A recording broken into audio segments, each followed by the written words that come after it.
আমরা সকলেই জানি সকালের প্রথম শুরুটা যদি আমাদের শুভ হয় তাহলে কিন্তু সারা দিন আমাদের শুভভাবে কাটতে বাধ্য। তো এই প্রথম শুরুটা আপনারা শুভ কিভাবে করবেন? সকালে ঘুম থেকে উঠে যা কিছুই দর্শন করেন না কেন, নিজের হাতের তালুর মধ্যে সৃষ্টিকর্তাকে যদি একবার দর্শন করতে পারেন, আমাদের দিনটি খুব ভালো কাটতে বাধ্য। কারণ আমরা কিন্তু সরাসরি দেবদেবীদের দর্শন পাই না, কিন্তু সকালে ঘুম থেকে ওঠার পর হাতের তালুকে 3বার ঠিক এইভাবে ঘষে নেবেন।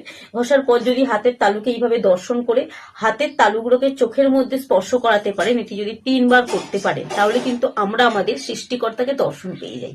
আর সৃষ্টিকর্তাকে দর্শন পাওয়া মানে কিন্তু আমাদের দিনটা ভালো কাটবে। কারণ আমাদের হাতের তালুর মধ্যে মা লক্ষ্মী দেবী, মা সরস্বতী দেবী এবং ভগবান বিষ্ণু দেব অর্থাৎ গোবিন্দ বসবাস করে, যিনি আমাদের জীবনকে চালিত করছেন। সেই চালিত করার দেবতাকে যদি আমরা একবার দর্শন পাই সকালে, তাহলে কিন্তু আমাদের সারা দিনে শুভ হতে বাধ্য।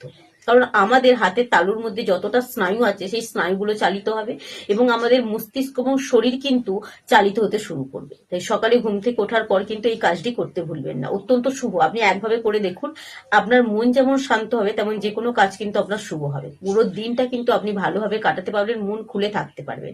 এবং মা লক্ষ্মী দেবীর আশীর্বাদ কিন্তু আমাদের জীবনের সকলেরই দরকার। মা লক্ষ্মী দেবীর আশীর্বাদ আপনি তখনই পাবেন যখন মা লক্ষ্মী দেবীর শুভ সংখ্যাগুলির মধ্যে 9 সংখ্যাটি যদি কমেন্ট বক্সে 3বার লিখতে পারেন, মা লক্ষ্মী দেবীর আশীর্বাদ কিন্তু আপনি পেতেও বাধ্য।